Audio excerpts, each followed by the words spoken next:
ఒక పర్పస్ కోసం పుట్టిన వ్యక్తి ఈరోజు చనిపోవడం జీర్ణించుకోలేకపోతున్నాం.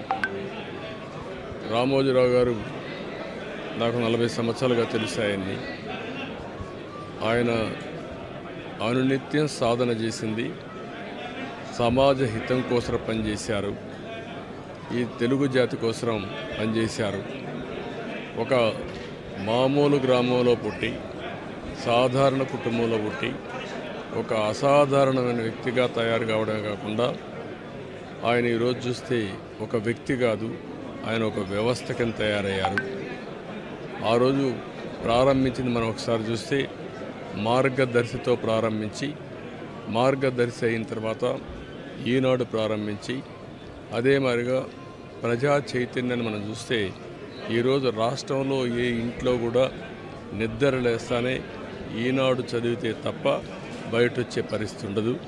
అంటే ఆ విధంగా ప్రజల్ని చైతన్యవంతులు చేయడానికి కానీ విజ్ఞానవంతులు చేయడానికి కానీ అనునిత్యం సాధన చేశాడు. ఆయన ఏ పని చేసినా కూడా నేను మొదటి నుంచి కూడా చూశాను, రాజీ లేదు. 40 ఏళ్ళుగా నేను ఆయనతో కలిసి ఉన్నప్పుడు కూడా ఆయన పరిచయం ఉన్నప్పుడు కూడా ఏ రోజు కూడా ఆయన ఒకటే చెప్పేవాడు, మీరు ఏమి చెప్పినా నేను మాత్రం ధర్మం ప్రకారమే పనిచేస్తాను, విధి నిర్వహిస్తాను తప్ప నేను ఎల్లప్పుడూ ప్రజాపక్షానే ఉంటానని చెప్పి స్పష్టంగా చెప్పిన వ్యక్తి రామోజీరావు గారు. అంతేకాకుండా నిన్న చనిపోయే వరకు ఆయనకు ఒకటే కోరిక, నా కోరిక అంతా కూడా నేను అనునిత్యం పనిచేసి పని చేస్తూ పనిలో చనిపోగలిగితే అది నాకు ఆనందంగా ఉంటుంది. అంతేకాదు నేను చేసే ప్రతి నిమిషం నేను బ్రతుకున్నంత వరకు ప్రజల కోసం పనిచేయాలి, పని చేస్తూనే ఉండాలని చెప్పిన వ్యక్తి రామోజీరావు గారు. కానీ ఈరోజు మనం చూస్తూ ఉంటే ఆయన నిర్మించిన వ్యవస్థలు శాశ్వతం. ఒక ఈనాడు శాశ్వతం, అదే మరి ఈటీవీ శాశ్వతం. ఇది కాకుండా చిత్ర పరిశ్రమ కూడా ఎనలేని సేవలు అందించాడు.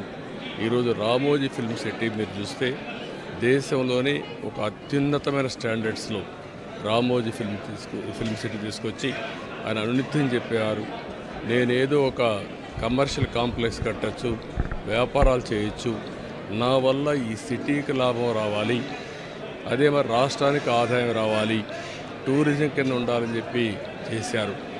అలాంటి ఒక మహానాయకుడిని ఈరోజు పోగొట్టుకున్నాం. తెలుగు జాతి వెలుగు, తెలుగు వారి గుండె